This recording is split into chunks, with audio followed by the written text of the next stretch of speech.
Enforcamos os ladrões e nomeamos os grandes para cargos públicos.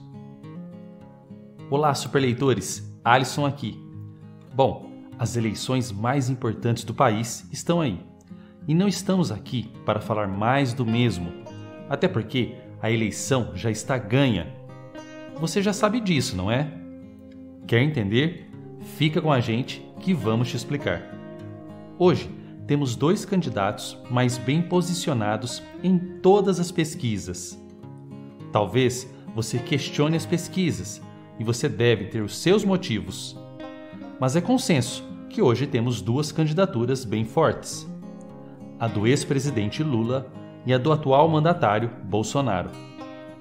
Ok, tem ainda correndo por fora Ciro Gomes e a Simone Tebet e outros. E tá tudo bem, apesar de serem candidaturas menos expressivas até aqui. Muitos aqui vão até comentar em qual candidato votarão. Sempre é permitido comentar aqui nos vídeos do Superleituras, mas é importante ser civilizado, certo? Mas com todo respeito ao seu voto e aos seus argumentos, não é esse o ponto aqui, porque afinal a eleição já está ganha, como dissemos. Mas quem vai ganhar? Talvez você esteja se perguntando. A gente vai chegar lá, prometo. Para tanto, vamos trazer 7 reflexões de grandes pensadores que vão nos ajudar com isso. Se não fosse assim, não seria Superleituras, não é mesmo?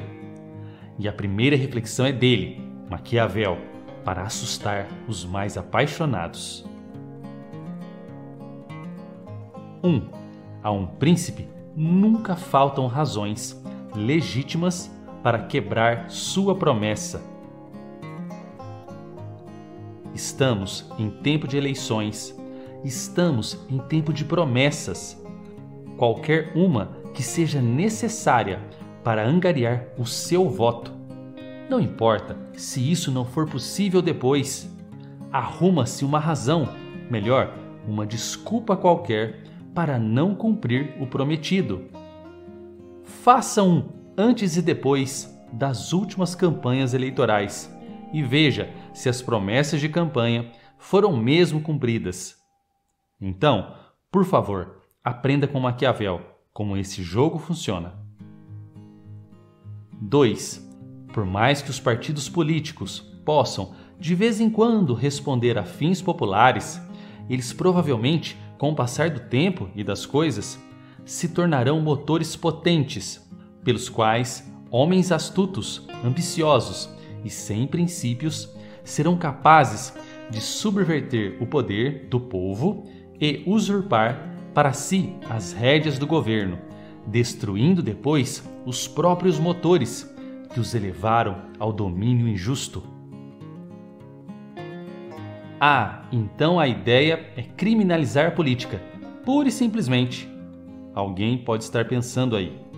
Na verdade, não queremos criminalizar nada, mas chamar a reflexão e para uma visão mais realista e menos emocionada. Partidos e políticos não são fã-clube de adolescentes por seu artista pop preferido. Não devemos ser fãs, devemos agir como cidadãos que fiscalizam e questionam os partidos e seus representantes, principalmente aqueles com quem simpatizamos. 3. Se você tem senso suficiente para perceber por que as moscas se reúnem em torno de um restaurante, você sabe ser capaz de entender por que os homens concorrem a cargos públicos. É claro que é poder, dinheiro, status. Sim, é possível fazer coisas boas também. Mas aprenda que o Estado não é o seu pai.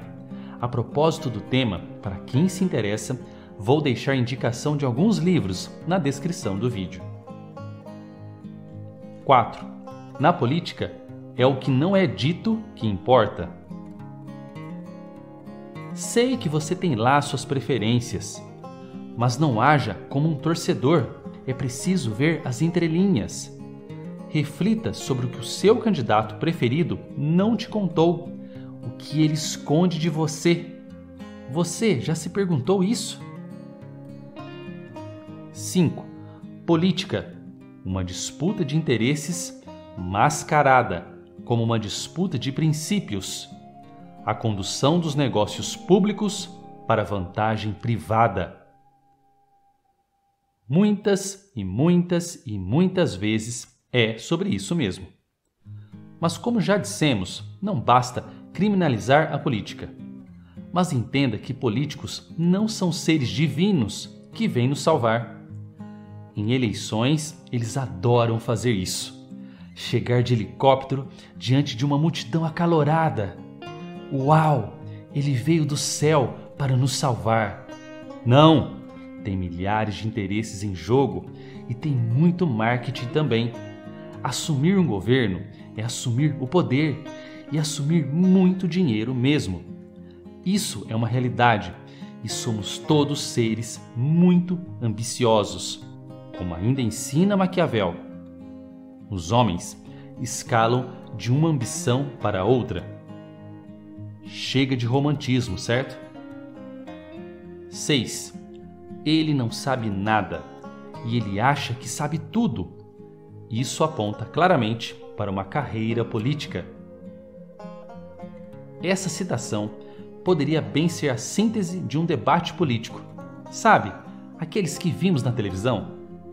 O político não pode mostrar que não sabe algo. Ele precisa sempre estar certo. E o adversário precisa sempre estar errado. Vejam só que completa loucura. Isso é de uma arrogância sem limites. Mas o ponto é que eu e você não podemos cair nessa, certo? Então, saiba que o seu candidato não sabe uma porção de coisas. 7. Daí nasce uma controvérsia, qual seja, se é melhor ser amado ou temido. Pode-se responder que todos gostariam de ser ambas as coisas, porém, como é difícil conciliá-las, é bem mais seguro ser temido que amado, caso venha a faltar uma das duas. Nas eleições, eles querem ser amados. Você já até viu a clássica foto comendo pastel e bebendo garapa no meio do povo. Ah, ele é diferente, é gente como a gente. Aí, coloca a faixa presidencial ou assume o mandato numa casa legislativa e a face do lobo aparece. O que importa aqui é você saber disso, ser consciente disso e assim agir de forma menos apaixonada. É preciso ter equilíbrio. É o que podemos aprender com grandes pensadores. É uma postura sensata e que nos permite sermos melhores eleitores.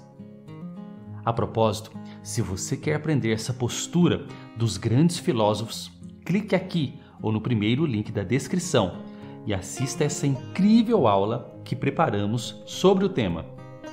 Certo? Mas e aí? E aquele papo de que a eleição já está ganha? O fato é que os partidos fazem contas. Ter um candidato forte nas eleições presidenciais atrai muita atenção e recursos. E isso é fundamental para eleger deputados estaduais, federais, senadores e mesmo governadores. Como dissemos, tem duas campanhas muito fortes hoje. E ainda que uma fatalmente perca a eleição presidencial, ambas vão sair com muita força dessas eleições. Muitas e muitas lideranças em todo o país vão comemorar, mesmo que um candidato de seu partido ou coligação perca a eleição presidencial. De certa forma, essa polarização é benéfica para ambas as campanhas. Elas agregam mais fiéis. Veja essa última citação do economista vencedor do Nobel e reflita sobre ela. O objetivo final não é ganhar eleições. O objetivo é mudar a sociedade. Bom, para que não paire dúvida, o tema aqui não é falar de candidato A, B ou C, mas contribuir para que sejamos eleitores menos apaixonados, mais racionais e vejamos a política de forma mais realista e equilibrada. Deixe sua opinião de maneira civilizada.